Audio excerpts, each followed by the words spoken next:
Bienvenue à nouveau.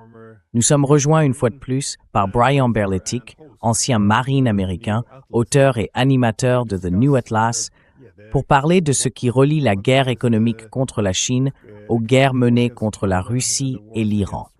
Qu'ont-elles en commun? Qu'est-ce qui les rassemble? Merci d'être avec nous, c'est un plaisir de vous revoir. Merci beaucoup de m'avoir invité à nouveau. Alors, Trump a récemment eu cette rencontre avec Xi, et il semble que l'un des principaux objectifs était d'obtenir le soutien de la Chine pour faire pression sur l'Iran afin de mettre fin à la guerre selon des conditions favorables aux États-Unis. Ça m'a rappelé, dans une certaine mesure, la façon dont les États-Unis voulaient aussi que la Chine fasse pression sur la Russie pour qu'elle finisse par céder face à Washington. J'imagine que le problème, dans ce cas, c'est que si la Chine est la prochaine sur la liste, ce serait une forme d'autodestruction. Comment voyez-vous cela?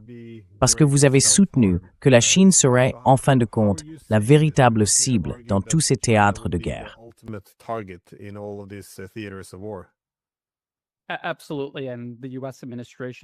Absolument. Et l'administration américaine le reconnaît. Il y a des sénateurs et des représentants au Congrès qui l'admettent sans arrêt, presque tous les jours. Je ne pense pas que les États-Unis, ni que le président Trump et ses conseillers, soient allés en Chine en pensant que la Chine allait faire pression sur l'Iran.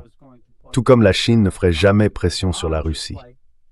Parce que franchement, pourquoi la Chine aiderait-elle les États-Unis à éliminer l'un de leurs propres alliés et à s'isoler encore davantage?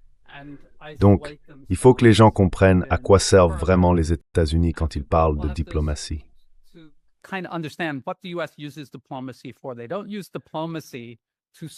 Ils n'utilisent pas la diplomatie pour résoudre les problèmes pacifiquement. Ils s'en servent pour créer de nouveaux prétextes à d'autres guerres et pour façonner les conditions géopolitiques avant ces guerres. C'est exactement ce qu'ils ont fait avant le renversement de l'Ukraine en 2014, en provoquant la guerre avec la Russie en 2022 et pendant les 2 dernières années d'agression contre l'Iran. Et c'est précisément ce qu'ils font aujourd'hui avec la Chine, en utilisant la diplomatie. Alors quand on comprend que c'est pour ça qu'ils le font, et que c'est ainsi qu'ils utilisent la diplomatie, tout devient beaucoup plus clair.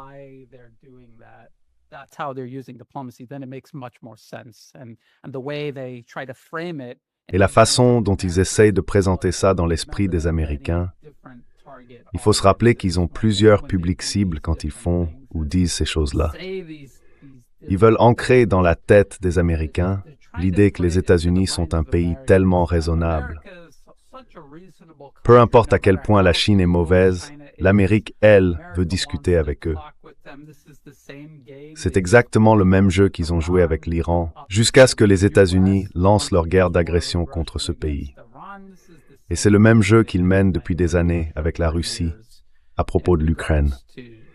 Ils se présentent comme le médiateur neutre, alors que c'est leur guerre, par procuration, depuis le début, dirigée par les États-Unis, du haut en bas, jusqu'à aujourd'hui encore.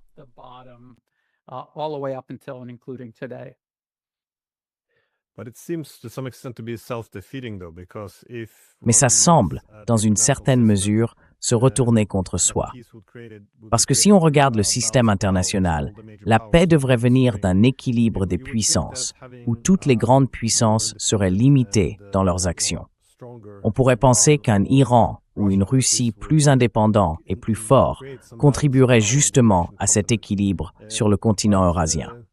Alors, est-ce que la seule raison pour les États-Unis de chercher à affaiblir tous les centres de pouvoir, c'est de suivre une sorte de voie hégémonique vers la sécurité? Ou bien y a-t-il d'autres objectifs? Parce que si j'étais aux États-Unis et que je voyais le pays en déclin relatif rapide, pendant que la Chine monte en puissance de façon très forte, je chercherais plutôt à rétablir un équilibre des forces.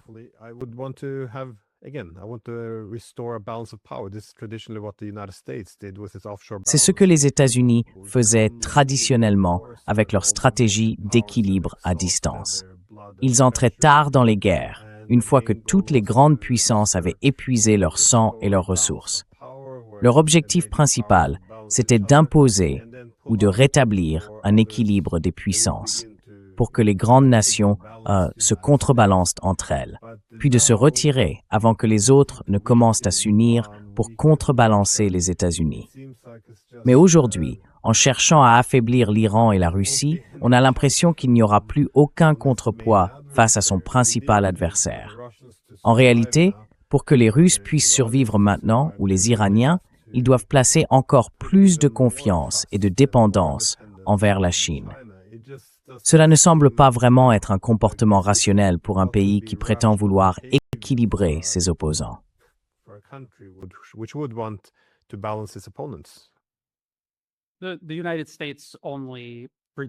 Les États-Unis ne font que prétendre chercher un équilibre des puissances entre les nations. En réalité, ils veulent la primauté. Et c'est un objectif déclaré de leur politique étrangère, depuis la guerre froide, après la guerre froide, et jusqu'à aujourd'hui. Tous les documents officiels de stratégie du gouvernement américain, tous les rapports des think tanks tournent autour de ça. Leur obsession, c'est la primauté. Ils ont voulu créer des divisions entre la Russie et l'Iran, entre la Russie et la Chine. Ils ont joué à ce genre de jeu pendant des décennies, tout au long de la guerre froide et depuis. Mais aujourd'hui, on est à un stade très avancé de cette partie et tout le monde voit clair dans leur jeu. Ils savent qu'il y a une fenêtre d'opportunité qui se referme pour les États-Unis, une fenêtre pour imposer leur primauté sur l'ensemble de la planète. Et ils en sont parfaitement conscients.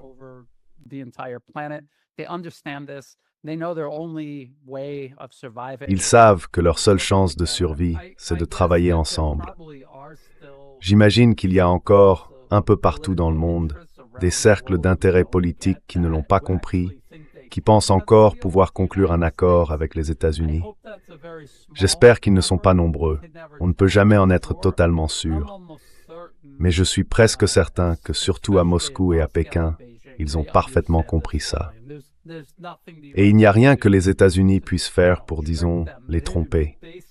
En gros, ils doivent les pousser à se retourner l'un contre l'autre. Parce qu'en réalité, ce sont des alliés naturels. Ce sont des partenaires économiques naturels. Et pendant la plus grande partie de leur histoire, en partageant une frontière depuis des siècles, ils ont vécu dans la paix et la prospérité, pas dans le conflit.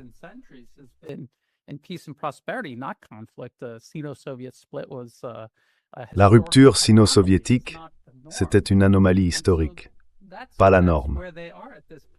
Et c'est là qu'on en est aujourd'hui.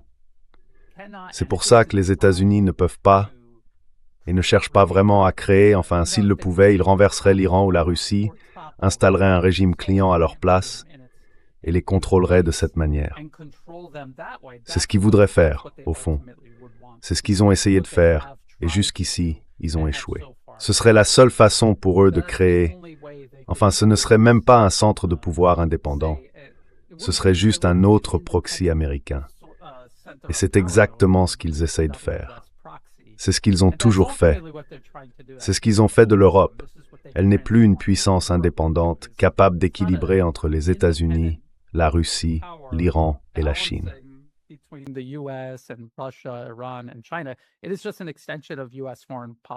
C'est simplement une extension de la politique étrangère des États-Unis. C'est pareil pour Israël et pour les États du Golfe Persique au Moyen-Orient. C'est pareil aussi pour le Japon, la Corée du Sud et les Philippines, ici, dans la région Asie-Pacifique. C'est comme ça qu'ils mènent leurs affaires en ce moment. C'est ça leur objectif. Ils peuvent dire qu'ils veulent une puissance indépendante pour essayer de créer une sorte d'équilibre. Mais en réalité, ils veulent la primauté. Rien d'autre que la primauté. Et quand on comprend ça, tout ce qu'ils font devient beaucoup plus clair.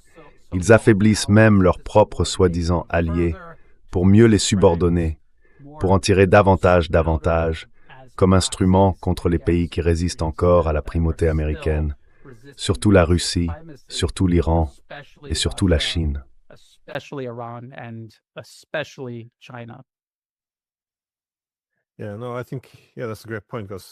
Oui, non. Je pense que oui, c'est un excellent point parce que je repensais justement à 2012, quand Hillary Clinton disait que les Russes essayaient de re-soviétiser la région.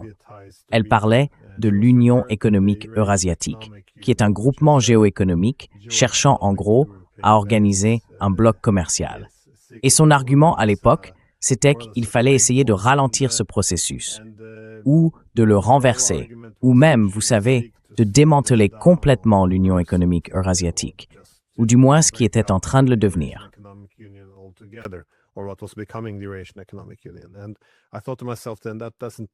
Et je me suis dit à ce moment-là, ce serait absurde, parce que si les États-Unis sont vraiment inquiets de la montée en puissance de la Chine, ce club géoéconomique chercherait sans doute à établir une forme d'équilibre avec les Chinois, non? Mais bien sûr, ça n'aurait de sens que si l'objectif était un véritable équilibre des puissances. Si en revanche, le but est d'éliminer non seulement les Russes, mais aussi les Chinois, alors là, tout devient plus logique. Mais quand on parle de restaurer la primauté, comment faut-il comprendre ça? Comment évaluer cette idée? Ou qu'est-ce qu'on est censé voir apparaître? Est-ce qu'on parle d'une primauté militaire mondiale, d'une domination financière, du contrôle des routes commerciales, d'une suprématie technologique? Qu'est-ce que c'est exactement? Comment vous interprétez la situation?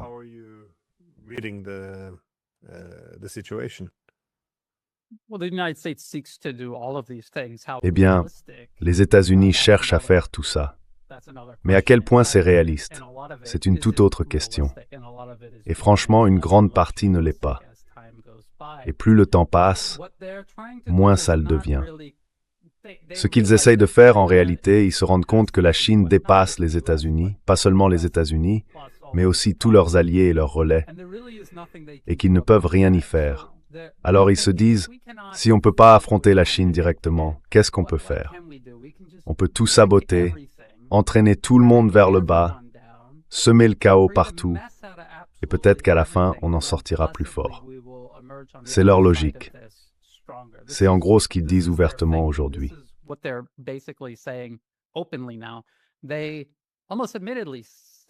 Ils reconnaissent presque eux-mêmes qu'ils se sont attaqués à l'Iran. Ils n'ont pas seulement perturbé les exportations d'énergie de l'Iran vers la Chine, mais celles de tout le Moyen-Orient. Non seulement vers la Chine, mais vers toute l'Asie. En même temps, ils avaient ces projets d'exportation de gaz naturel liquéfié depuis les États-Unis vers l'Asie, qui n'avaient absolument aucun sens sur le plan économique. Ils travaillaient là-dessus depuis des années. Et on peut même retrouver d'anciennes présentations en ligne où ils expliquaient ça au public en disant « Non, mais si vous y réfléchissez bien, c'est parfaitement logique. » Ils parlaient de voies maritimes contestées et les gens se demandaient « Quelle voie maritime contestée ?» Et j'imagine que dans un coin de leur tête, ils se disaient « Attendez un peu, vous verrez bien. »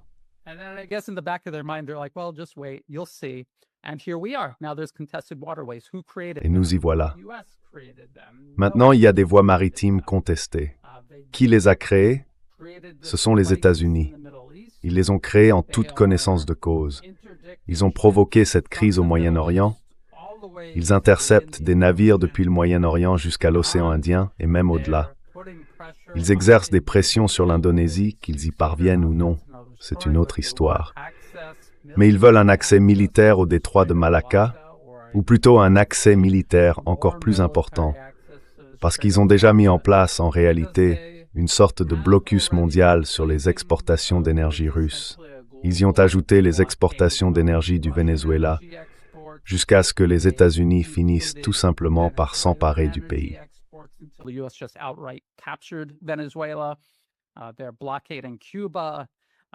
Ils imposent un blocus à Cuba. Ils ont pris pour cible des navires qui se rendent en Chine.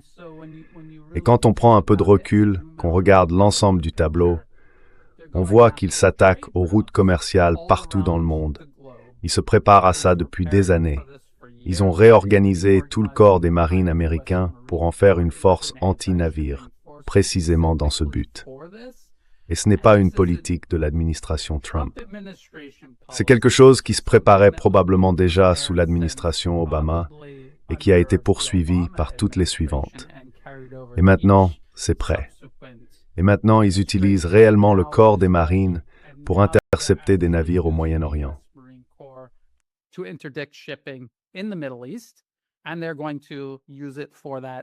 Et c'est exactement ce qu'ils vont faire, partout, du Moyen-Orient jusqu'à la région Asie-Pacifique. C'est leur stratégie. Ils utilisent ce qu'il leur reste de puissance militaire. Ils savent très bien qu'ils ne rattraperont pas la Russie ni la Chine, mais ils se servent de leurs moyens militaires restants pour provoquer un maximum de dégâts, de destruction et d'instabilité, en visant autant que possible la Russie, l'Iran et la Chine, mais aussi l'Asie. Il y a maintenant des pays en Asie qui signent des accords avec les États-Unis pour importer du gaz naturel liquéfié américain, ce qui, encore une fois, n'avait aucun sens jusqu'à récemment, avant que le Moyen-Orient ne devienne une zone de guerre.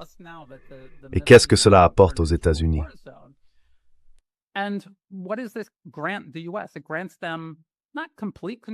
Cela ne leur donne pas un contrôle total sur ces pays, mais ça leur offre plus de leviers pour les pousser à faire de la Chine un ennemi, plutôt que de continuer ce jeu d'équilibre que beaucoup de pays de la région pratiquaient jusqu'ici. Et c'est exactement ce qu'ils ont fait avec la Russie. On se souvient tous, avant 2014, de l'intensité des échanges entre l'Europe et la Russie, de la bonne dynamique, de l'optimisme ambiant. J'étais moi-même très optimiste sur l'avenir de l'Europe avec la Russie et même avec la Chine. Puis les États-Unis, petit à petit, étape par étape, à travers une série de guerres et de guerres par procuration, ont réussi à tout bloquer. Ils ont littéralement fait exploser des gazoducs pour couper l'Europe de la Russie. Et maintenant, ils font la même chose en Asie. Ils utilisent la dépendance énergétique comme ils l'ont fait pour soumettre l'Europe.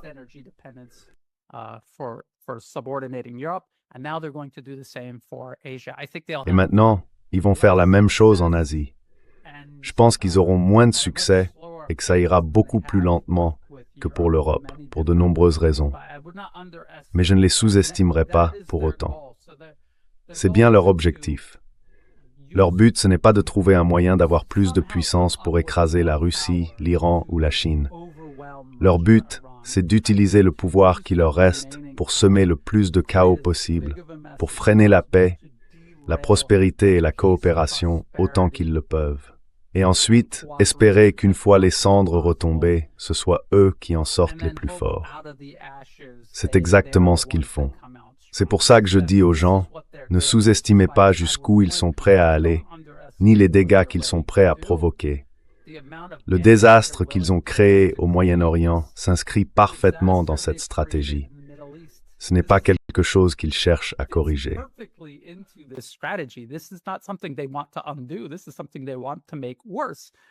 C'est quelque chose qu'ils veulent aggraver, et c'est pour ça qu'ils n'ont jamais conclu d'accord sérieux avec l'Iran. Ils auraient pu le faire facilement à de nombreuses reprises.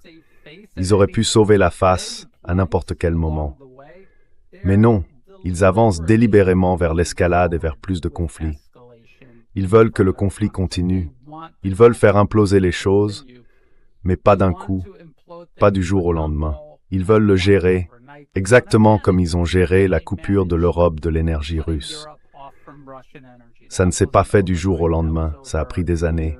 Et d'ailleurs, c'est encore en cours aujourd'hui. Et maintenant, ils ont commencé le même processus pour couper l'Asie de l'énergie du Moyen-Orient. Ils vont donc répéter pour l'Asie tout ce qu'ils ont déjà bien entamé en Europe. Et encore une fois, si on prend un peu de recul, on voit bien qu'ils visent la Russie, Reverie Swords and Spreadtooth and Teeling.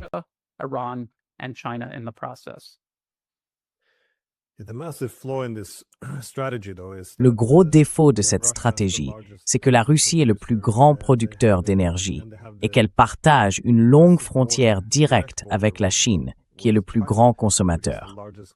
Et contrairement à la relation entre les Russes et les Allemands, par exemple, il n'y a pas de pays intermédiaire où tout ça pourrait être perturbé.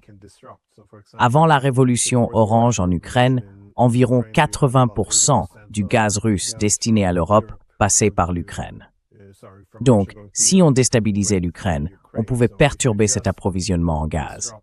Mais entre la Chine et la Russie, ce levier n'existe pas.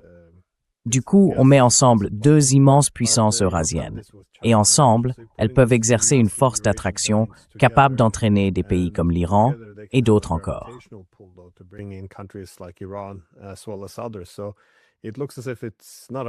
On dirait que cette stratégie comporte pas mal de failles, ou au moins des risques. Mais les grandes puissances ont toujours cherché à contrôler les voies maritimes internationales. Alfred Mahan l'avait déjà reconnu au tournant du siècle, quand il est entré dans le XXe siècle. C'était une source de domination britannique, puis américaine. Ce qui m'a un peu surpris, comme vous l'avez dit, c'est qu'il y a toujours eu une discussion très ouverte à ce sujet, aussi bien chez les responsables politiques que dans le monde universitaire. Après la Seconde Guerre mondiale, les États-Unis ont mis en place ces deux chaînes d'îles au large de la Chine, évidemment pour la contenir.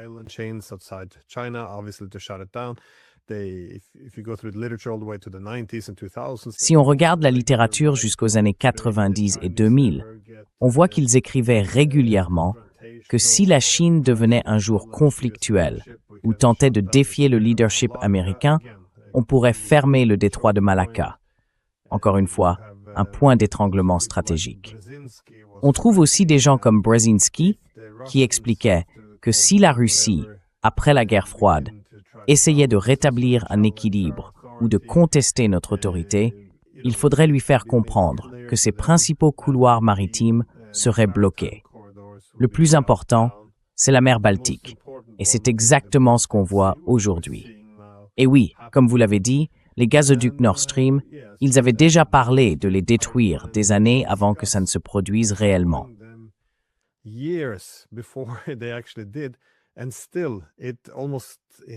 Et pourtant, dans les médias occidentaux, on en arrive presque à parler de théorie du complot quand on dit que non, les Américains ne bloqueraient jamais le commerce de l'énergie ou les corridors de transport.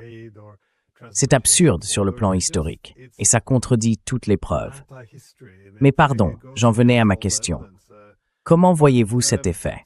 Ou plutôt, selon vous, quelle est l'efficacité de ce que l'on pourrait appeler ce double blocus américain dans le détroit d'Ormuz? À quel point pensez-vous que c'est efficace? Parce qu'on voit beaucoup de navires iraniens passer, et une partie de cette activité est même soutenue par la hausse des prix de l'énergie. Donc en somme, les Iraniens s'en sortent plutôt bien. Mais comment évaluez-vous la situation?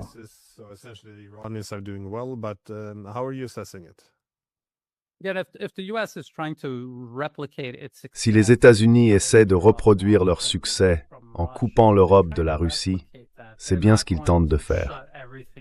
Ils ne vont pas tout arrêter du jour au lendemain. Et ce que les États-Unis ont en réalité démontré, c'est qu'ils n'ont pas besoin de saisir tous ces navires.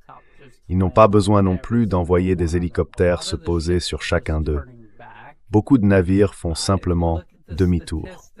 Si on regarde les chiffres que certains citent, je crois que c'est le Financial Times qui a publié un article sur les navires qui franchissent le blocus. Eh bien, un nombre presque équivalent de navires ont été interceptés ou saisis par les États-Unis. Et c'est à peu près ce qui se passe. Donc non, ils n'ont pas complètement bloqué la situation. Alors quand les États-Unis affirment qu'ils l'ont fait, c'est tout simplement un mensonge.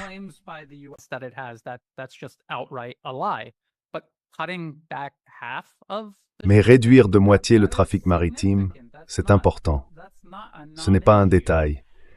Et à tout moment, si les États-Unis le décident, ils peuvent commencer à tirer sur ces navires. D'ailleurs, en l'espace de 3 jours, des avions de guerre américains ont tiré sur 3 navires et les ont mis hors service. En gros, le message est clair, on pourrait faire ça à tous les navires si on le voulait. Ce qu'ils cherchent à obtenir, on ne le sait pas vraiment. On n'est pas dans la salle où ces décisions se prennent. Mais ils essayent sans doute de renforcer la dissuasion pour pousser davantage de navires à faire demi-tour plutôt que de tenter de franchir le blocus. Et à tout moment, s'ils le décident, ils peuvent recommencer à neutraliser ces navires, voire même à les couler.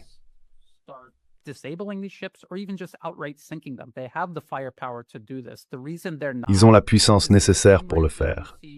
S'ils ne le font pas, c'est pour la même raison que vous voyez le président Trump s'amuser sur les réseaux sociaux. Parler de paix, 1 minute, de guerre la suivante, manipuler les prix, les marchés. C'est parce qu'ils sont en train de provoquer une catastrophe économique, mais qu'ils essaient de la contrôler. Ils ne veulent pas que tout s'effondre d'un coup. En réalité, ils ne veulent pas que tout s'effondre complètement. Ils veulent que ça se fasse de manière très contrôlée pour obtenir ce qu'ils cherchent au final, que la majeure partie de l'Asie devienne plus dépendante des exportations d'énergie américaines. Pas une dépendance totale, mais au moins une dépendance accrue vis-à-vis de l'énergie des États-Unis.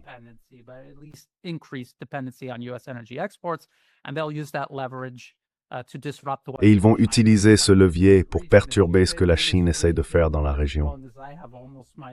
Si vous avez passé autant de temps que moi ici, pratiquement toute ma vie d'adulte, vous pouvez voir la transition d'une région dominée par les États-Unis. L'Asie a été sous domination américaine pendant des décennies et des décennies. Puis il y a eu la montée de la Chine et avec elle celle du reste de la région. Et cette progression n'avait pas eu lieu sous la domination américaine, parce que les États-Unis ne veulent pas que d'autres montent. Le principe même, quand on représente une petite part de la population mondiale, tout en gardant la primauté sur tout le monde, c'est de maintenir les autres en bas. Si vous aidez les autres à s'élever,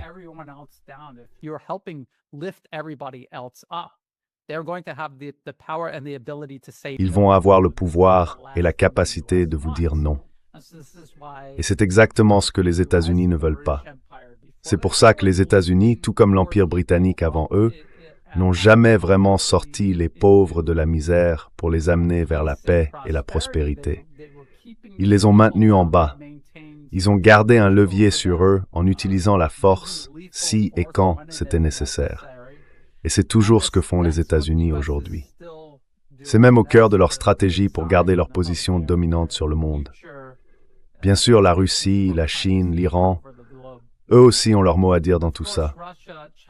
Et ils le font. Ils mettent en œuvre leurs propres moyens pour résister à cette domination.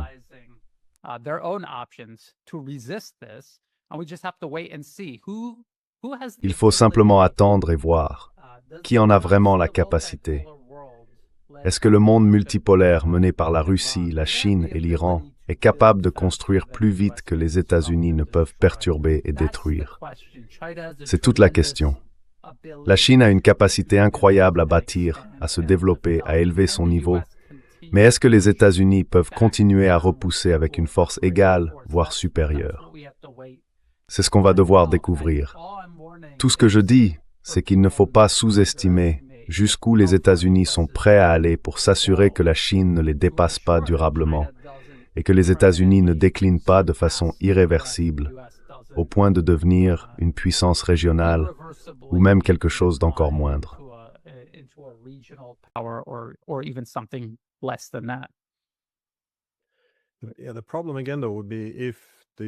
Le problème, encore une fois, c'est que si les États-Unis perturbent trop les marchés mondiaux, ils ne sont pas eux-mêmes sur une base solide. Leur dette atteint environ 39 000 milliards de dollars. C'est colossal. Ils ont déjà du mal avec leur marché obligataire.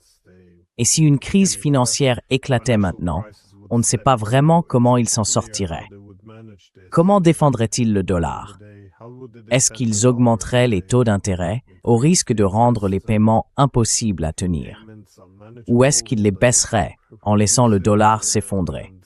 Franchement, il est très difficile d'imaginer ce qu'ils feraient si une crise financière démarrait aujourd'hui.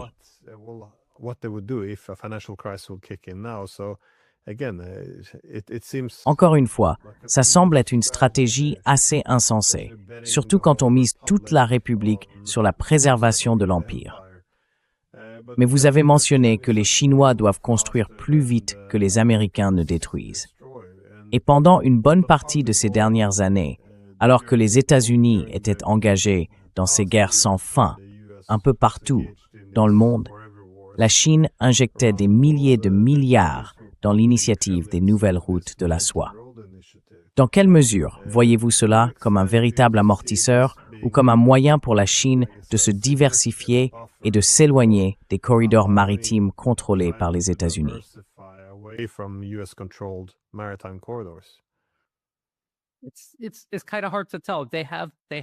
C'est un peu difficile à dire. Ils ont des pipelines, des couloirs de transport qui sont déjà en service, qu'ils utilisent pour contourner les différents conflits et crises que les États-Unis ont créés pour eux.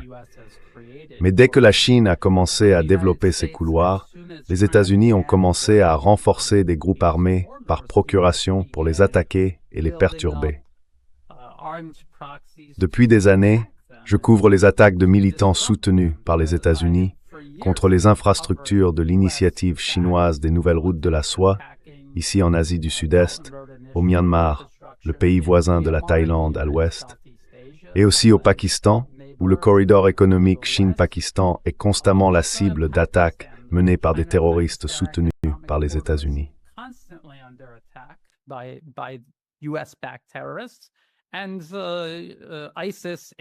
Et l'État islamique en Afghanistan attaque le gouvernement afghan et les investissements chinois dans le pays pour perturber les efforts de la Chine qui cherche à faire de l'Afghanistan un exportateur de matières premières. L'idée, c'est d'utiliser ensuite la richesse tirée de ces ressources pour reconstruire leur pays, un pays appauvri par des décennies et des décennies de corruption, de guerre d'agression américaine, d'occupation et de guerre par procuration. Parce qu'il faut se rappeler que les États-Unis ont mené une guerre par procuration contre l'Union soviétique en Afghanistan dans les années 80. Et de 2001 jusqu'à 2020, ou peut-être 2021, les États-Unis occupaient littéralement l'Afghanistan.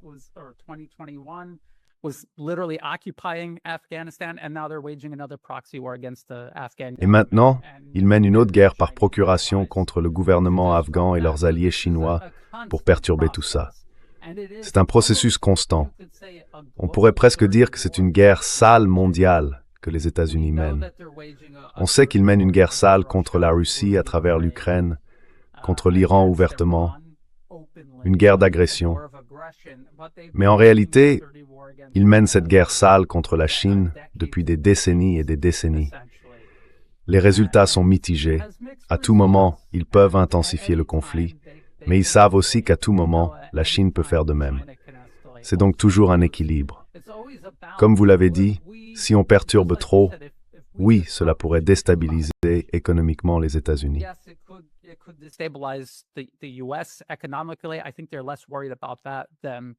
Je pense qu'ils sont moins inquiets de ça que du type d'escalade auquel la Russie, la Chine ou l'Iran pourraient recourir s'ils étaient poussés à bout.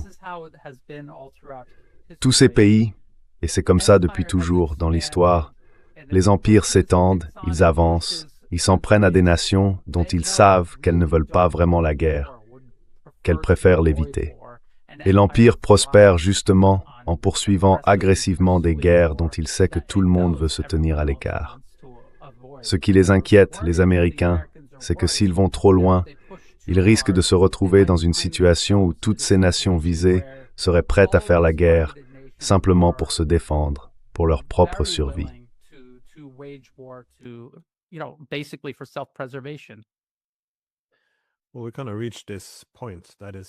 Eh bien, on en est un peu arrivé là. Les Iraniens, eux, vont à fond.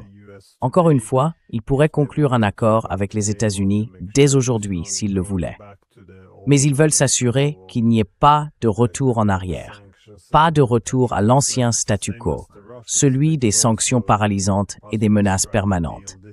C'est pareil pour les Russes. Eux aussi pourraient, en théorie, conclure un accord cette semaine s'ils le souhaitaient.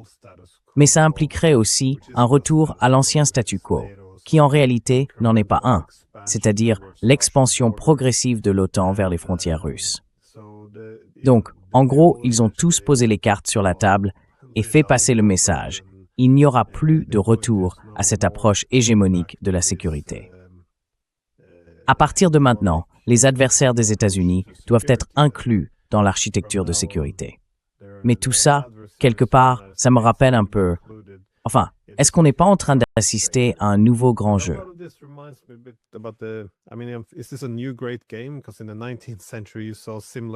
Parce qu'au XIXe siècle, on a vu quelque chose de très similaire. L'Empire britannique et l'Empire russe étaient en compétition à l'époque en Asie centrale. Les Britanniques dominaient depuis la mer en contrôlant les routes maritimes, tandis que l'Empire russe cherchait à relier ses territoires par des corridors terrestres. C'est ce qu'on appelle le grand jeu de Mackinder, ou encore le Heartland eurasiatique. Et si on regarde les documents stratégiques américains, on voit qu'ils y font souvent référence. L'idée, c'est qu'il faut maintenir le vaste continent eurasiatique, qui s'étend de l'Atlantique au Pacifique, divisé. Parce que si toutes ces puissances s'unissent, que ce soit les Russes et les Allemands, les Indiens et les Chinois, ou les Chinois et les Russes, alors la puissance maritime ou l'hégémonie périphérique ne pourra plus dominer. Conceptuellement, est-ce que vous pensez que cela pourrait s'inscrire dans la même logique, celle d'un nouveau grand jeu?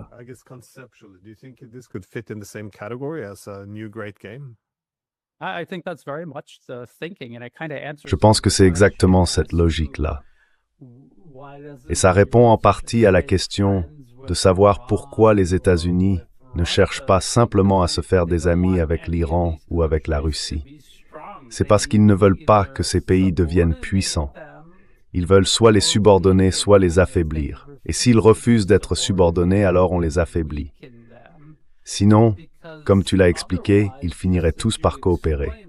Et d'ailleurs, ils coopèrent déjà. Les États-Unis ont tout fait dans la limite de leurs moyens. Et encore une fois, si on se réfère au rapport de la Rand Corporation intitulé Extending Russia, tous ces conflits, y compris la guerre par procuration en Ukraine contre la Russie, ce qu'ils ont fait dans le Caucase, en Asie centrale et dans les pays baltes, tout ça s'inscrit dans cette logique.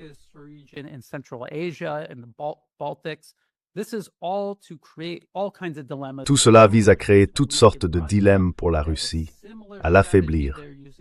Ils utilisent une stratégie similaire contre l'Iran, et encore une fois une stratégie comparable à celle qu'ils appliquent face à la Chine. L'objectif, c'est de les maintenir affaiblis. Si on ne peut pas les monter les uns contre les autres, alors on les affaiblit et on crée des divisions entre eux et leurs voisins immédiats. Et c'est exactement ce qu'ils font. Je dirais que c'est une continuité, la version la plus avancée de ce qu'on appelait le grand jeu. À mon avis, cela va bien au-delà de l'Eurasie aujourd'hui, et ça s'étend désormais au domaine de la technologie, avec un rôle que la technologie joue maintenant, un rôle qui n'existait pas à l'époque.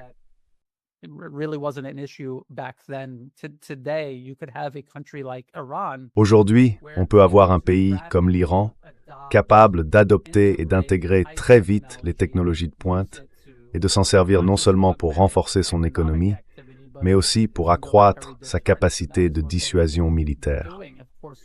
Et c'est exactement ce qu'ils font, bien sûr avec l'aide de leurs alliés, mais d'une manière qu'on n'aurait jamais vue à l'époque de l'Empire britannique. La vitesse à laquelle la technologie progresse aujourd'hui, c'est quelque chose que, selon moi, beaucoup des politiques menées par les États-Unis, des politiques mises en place il y a des décennies, n'avaient tout simplement pas anticipé. Elles n'avaient pas prévu à quel point cette technologie évoluerait de façon exponentielle, ni à quelle vitesse elle se diffuserait dans tous les pays, grands ou petits. Alors peut-être qu'on continue de dire que ce n'est pas rationnel ou que ce n'est pas durable.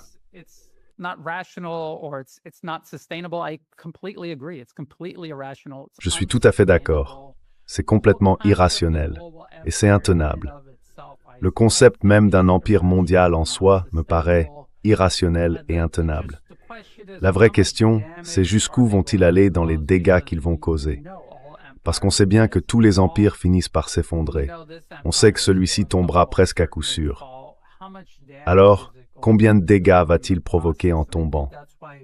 Et c'est pour ça, je pense, qu'il faut redoubler de lucidité et ne pas sous-estimer ce que les États-Unis peuvent faire, ni ce qu'ils sont prêts à faire. Non pas parce qu'ils vont réussir, mais à cause de l'ampleur des dégâts qu'ils risquent de provoquer dans l'espoir vain de réussir, dans la conviction qu'ils peuvent encore réussir.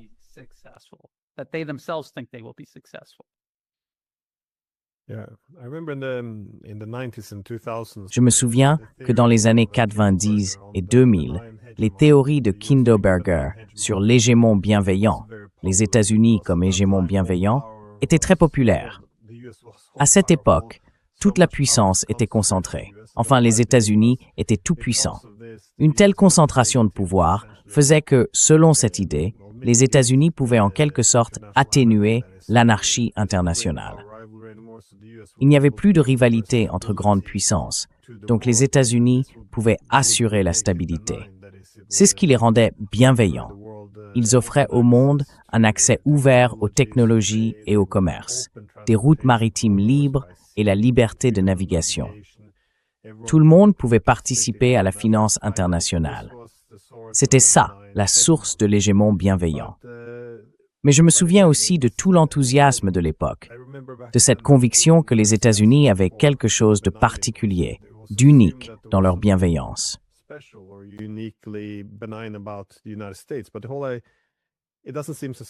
Mais ça ne semble pas durable.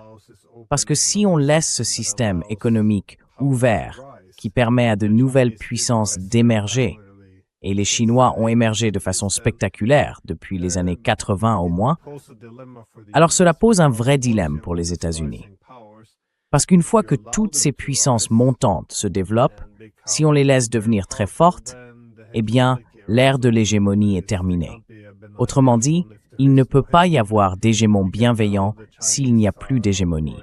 Et aujourd'hui, les Chinois sont en train de dépasser les États-Unis. Donc cela met fin à cette idée d'un hégémon bienveillant.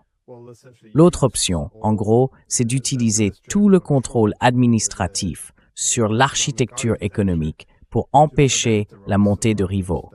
C'est-à-dire soit bloquer leur accès aux technologies, fermer les corridors maritimes, couper l'accès aux banques en dollars, ou même recourir à la force militaire pour empêcher leur ascension.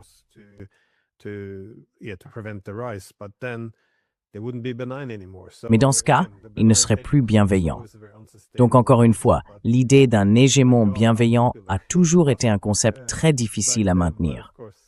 Mais mon Dieu, qu'est-ce que c'était populaire à l'époque? Bien sûr, c'est aussi une bonne façon de légitimer l'Empire. Mais aujourd'hui, comment voyez-vous l'attitude vis-à-vis des États-Unis? Parce que si on revient à la rencontre entre Trump et Xi, on avait l'impression que Trump relâchait un peu la pression sur Taïwan, ce sur quoi les Chinois insistaient énormément. Alors, comment interprétez-vous ça? Pensez-vous que les États-Unis sont prêts à lâcher Taïwan? Ce que je veux dire, c'est cette érosion progressive, ce grignotage de la politique d'une seule Chine, à travers toujours plus de coopération militaire et politique, en poussant vers la sécession.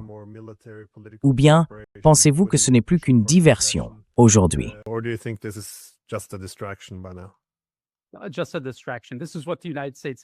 C'est juste une distraction. C'est ce que les États-Unis font depuis qu'ils ont accepté à l'origine le principe d'une seule Chine. D'un côté, ils disent « Oui, nous sommes d'accord. Taïwan fait partie de la Chine. Il n'y a qu'un seul gouvernement légitime de la Chine, celui de la République populaire de Chine. C'est la politique d'une seule Chine que presque tous les pays du monde respectent, y compris les États-Unis.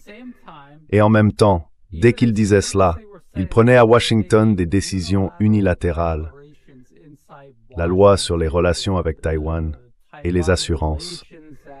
Ce que cela voulait dire en réalité, c'était « Oui, nous avons dit une seule Chine à Pékin, mais nous ne le pensions pas vraiment. Et nous allons continuer à saper ce principe comme nous l'avons fait jusqu'à aujourd'hui. » Il y a des soldats américains à Taïwan en ce moment, alors même que ce territoire est reconnu au niveau international comme faisant partie de la Chine.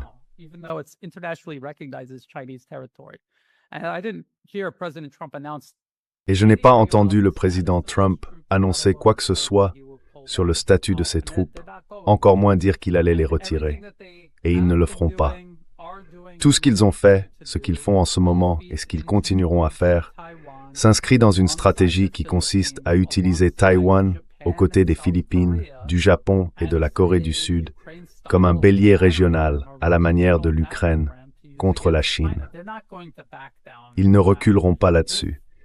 Si on revient à l'administration Biden, à chaque fois que le président américain Joe Biden rencontrait le président Xi Jinping, ou qu'il y avait une réunion entre des responsables américains et chinois de haut niveau, les États-Unis disaient toujours la même chose. Toujours. C'est un point de discorde complètement absurde dès le départ. Le simple fait que les États-Unis refusent d'y renoncer montre à quel point ils agissent de mauvaise foi. over Taiwan. And it's just such an absurd point of contention to begin with. The fact that the U.S. wouldn't back off of that just shows you what bad faith actor. The fact that it's a point of contention in the first place shows. Le simple fait que ce soit un sujet de discorde montre à quel point les États-Unis agissent de mauvaise foi. Et pour ceux qui disent que Taïwan est indépendante, ce n'est pas le cas. Elle dépend entièrement, politiquement et militairement, des États-Unis et économiquement du reste de la Chine. Sans le soutien économique de la Chine, elle n'existerait pas, ni comme économie viable, ni comme un endroit où les gens pourraient vraiment vivre. C'est donc important que les gens comprennent ça. Taïwan n'est pas indépendante. Elle fait partie de la Chine. Mais les États-Unis ont profité de la faiblesse de la Chine après la Seconde Guerre mondiale pour en gros la capturer et la garder, un peu comme l'Empire britannique gardait Hong Kong. C'était toujours un territoire chinois et l'Empire britannique l'a pris à la Chine.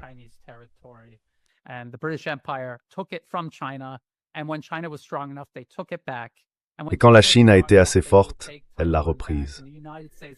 Et quand elle sera de nouveau assez forte, elle reprendra Taïwan.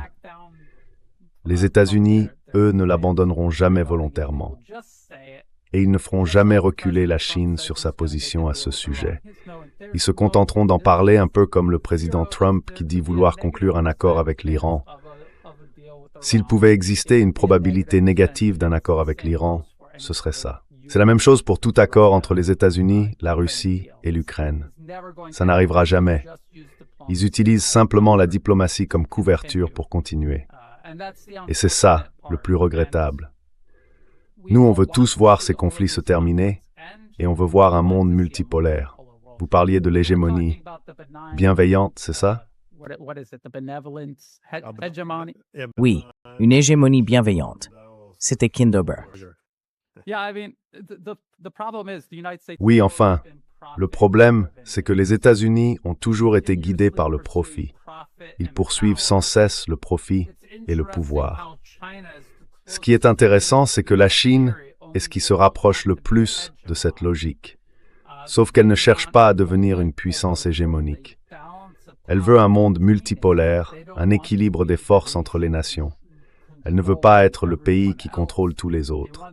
Elle veut un équilibre des puissances et de la coopération entre les États. Et la manière dont la Chine construit aujourd'hui son propre système militaire montre bien cette intention.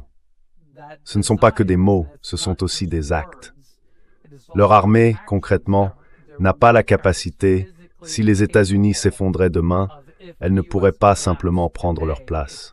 Elles ne le pourraient pas, tout simplement parce qu'elles ne construisent pas ce type d'armée.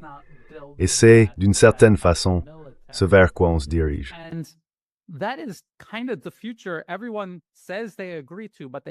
Tout le monde dit qu'il est d'accord avec ça, mais en réalité, ils veulent juste pas que ce soit les Chinois. Et ils doivent se poser la question en tant que dirigeants qui rendent ça possible. Et chacun doit aussi se demander, personnellement, pourquoi ça le met autant mal à l'aise. Moi, personnellement, ça me dérange pas du tout. Au contraire, si la Chine peut le faire, eh bien qu'elle le fasse. Les États-Unis, manifestement, n'ont pas pu. L'Empire britannique n'avait aucune intention de le faire. Les États-Unis non plus. Alors, laissons la Chine le faire. On voit bien leur ascension au XXIe siècle. Ils ont réussi ça sans envahir un seul pays. Avec qui la Chine est-elle entrée en guerre depuis le début de ce siècle? Et avec qui les États-Unis sont-ils entrés en guerre? Je parie que vous ne pourriez même pas citer tous les pays contre lesquels les États-Unis ont mené la guerre sans en oublier au moins un.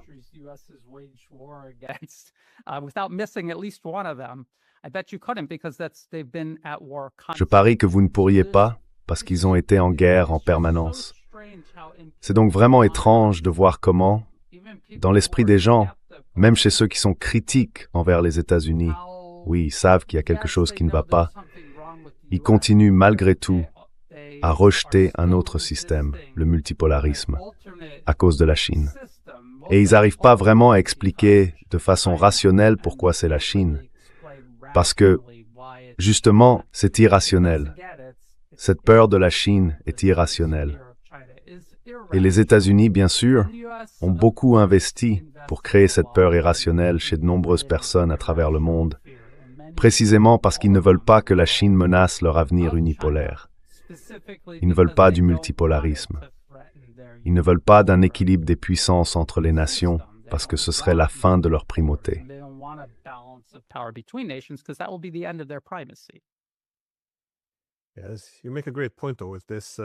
Oui, vous soulevez un point très juste en parlant de l'usage stratégique de la diplomatie comme diversion. Parce que c'est en grande partie ce qu'on a vécu aussi avec les Russes après la guerre froide. En fait, quand on a signé, ou plutôt mis en place, une institution européenne de sécurité commune et inclusive, l'OSCE en 1994, elle devait reposer sur le principe de sécurité indivisible.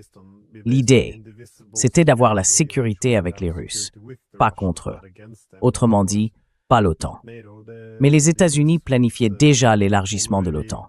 D'ailleurs, Chas Freeman, l'ancien secrétaire adjoint à la défense américain, faisait la même remarque. Selon lui, l'administration Clinton tenait un double discours.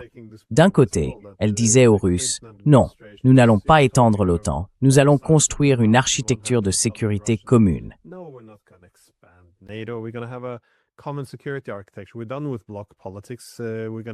On en a fini avec la politique des blocs.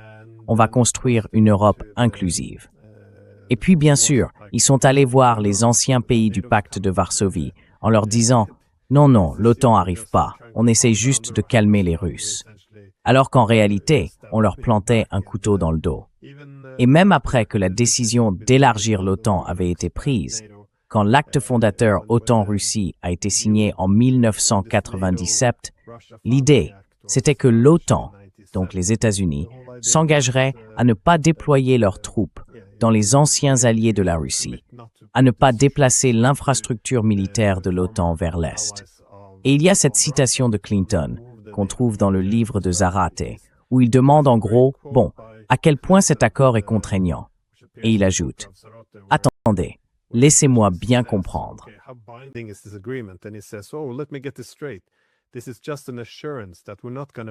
C'est simplement une garantie disant qu'on ne va pas déployer notre matériel militaire sur le territoire des anciens alliés de la Russie. À moins qu'un jour je me réveille et que je décide qu'on le fasse quand même et qu'on change d'avis. C'est une vraie citation. Donc, il n'y a jamais eu la moindre illusion qu'ils allaient vraiment respecter ces accords. L'idée, c'est plutôt, trouvons un moyen d'apaiser les opposants pendant qu'on continue d'avancer à toute vitesse. Ma dernière question, c'était, selon vous, quel est au fond l'objectif ultime des États-Unis face à la montée en puissance de la Chine? Est-ce simplement de la déstabiliser, de l'affaiblir peu à peu? Ou bien pensez-vous qu'une confrontation militaire réelle, soit directe avec l'armée américaine, soit par l'intermédiaire de forces alliées, est envisagée?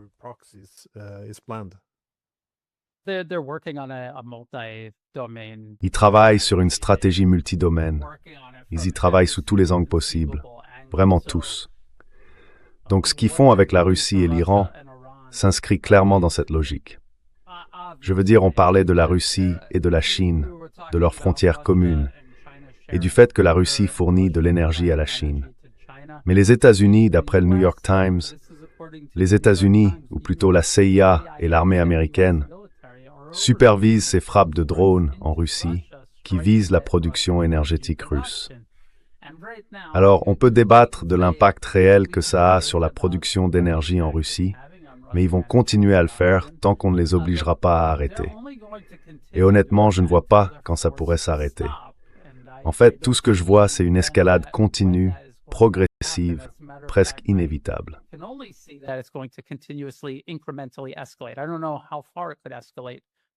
Je ne sais pas jusqu'où ça pourrait aller, mais je les vois simplement continuer cette politique.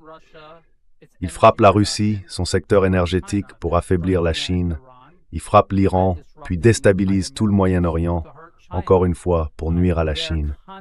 Ils exercent une pression constante sur chaque pays, ici en Asie, avec de la subversion politique à travers le National Endowment for Democracy. Oui, ça existe toujours et ils le font encore. Ils ont aussi mis la pression sur l'Indonésie tout près du détroit de Malacca dont on a déjà parlé. Et l'armée américaine garde toujours une présence massive dans la région Asie-Pacifique. En ce moment, ils intègrent la Corée du Sud, le Japon et les Philippines, dans ce qui devient en pratique une alliance militaire commune de type OTAN, où tout est interopérable.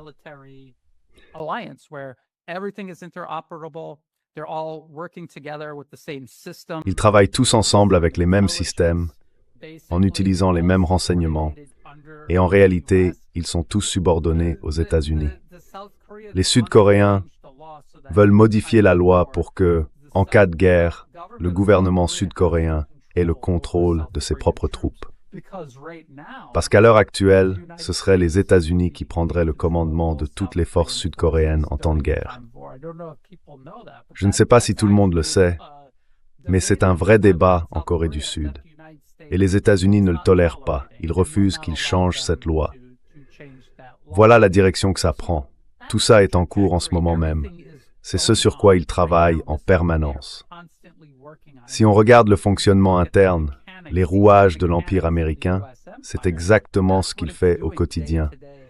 Que le président Trump fasse ou non un commentaire en passant sur, disons, un léger retrait vis-à-vis de Taïwan.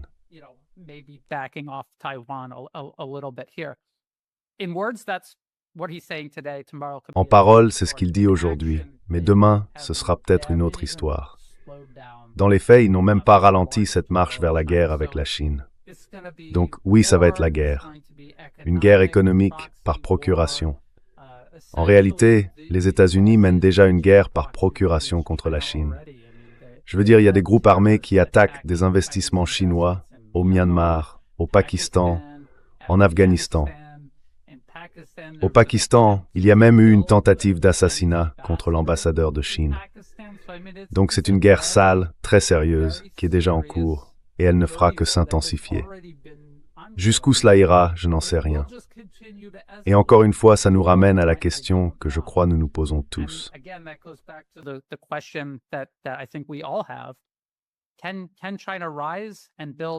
La Chine peut-elle s'élever et se développer plus vite que les États-Unis ne peuvent déstabiliser et détruire? Si la réponse est oui, alors peut-être qu'il n'y aura pas de guerre parce que la Chine finira par pouvoir la dissuader. Mais encore une fois, il ne faut pas sous-estimer jusqu'où les États-Unis peuvent aller. Parce que, si on comprend l'état d'esprit de ceux qui croient à la primauté, voire à la suprématie de l'Occident, on voit bien qu'ils ne peuvent pas imaginer vivre dans un monde où l'Occident blanc ne domine pas tout le reste. C'est pour eux une évidence depuis tellement de siècles qu'ils ne peuvent tout simplement pas penser autrement. Et c'est pour ça qu'on ne peut pas sous-estimer ce qu'ils sont prêts à faire pour tenter de préserver cette position.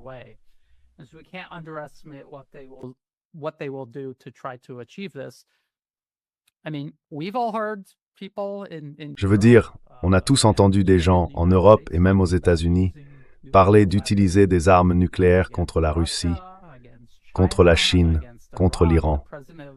Le président des États-Unis, je ne sais pas s'il plaisante ou s'il essaie de préparer l'opinion publique, mais il a déjà évoqué ou fait allusion à l'éventuelle utilisation d'armes nucléaires contre l'Iran. Donc on est dans une situation très sombre, très dangereuse en ce moment. Il faut qu'on en soit tous bien conscients. Et il faut qu'on fasse tout ce qu'on peut pour mettre la pression sur l'Occident afin qu'il prenne la bonne décision. On doit aussi faire ce qu'on peut pour soutenir tous ceux qui se battent contre ce que fait l'Occident et contre son refus de vivre parmi les autres nations au lieu de vouloir s'imposer à elles.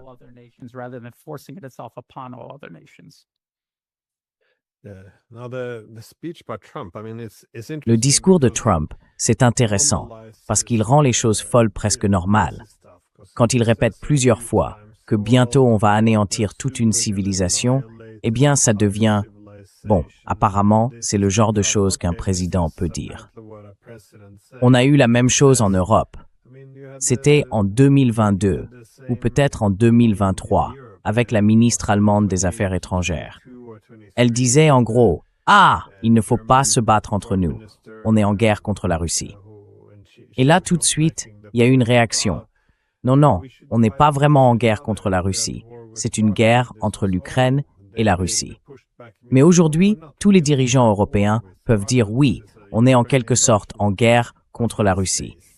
Sauf si la Russie veut riposter. Et bien sûr, c'est absurde.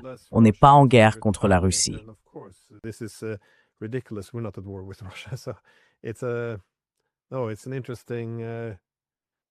C'est un développement intéressant. À un moment, on voit les Américains s'aliéner beaucoup de leurs alliés. Et pourtant, tout le monde finit quand même par se rallier. Dans cette région du monde, je vois les Scandinaves faire la même chose. Ils sont tous horrifiés par Trump, par à quel point il est terrible. On se dit, il faudrait peut-être une alternative à l'OTAN. Mais en même temps, les pays scandinaves n'agissent pas assez vite pour ouvrir des bases américaines sur tout leur territoire et céder leur souveraineté aux États-Unis, tout en qualifiant Trump de fasciste et tout le reste. C'est assez remarquable. Il n'y a aucune cohérence. Alors pourquoi, si on pense que le président américain est un fasciste, lui transférer notre souveraineté? Pourquoi, comme les Sud-Coréens, confier le contrôle de notre armée? Mais ces questions, personne ne les pose. Enfin bref, Brian, merci beaucoup d'avoir pris le temps. J'ai toujours plaisir à discuter avec toi. Merci.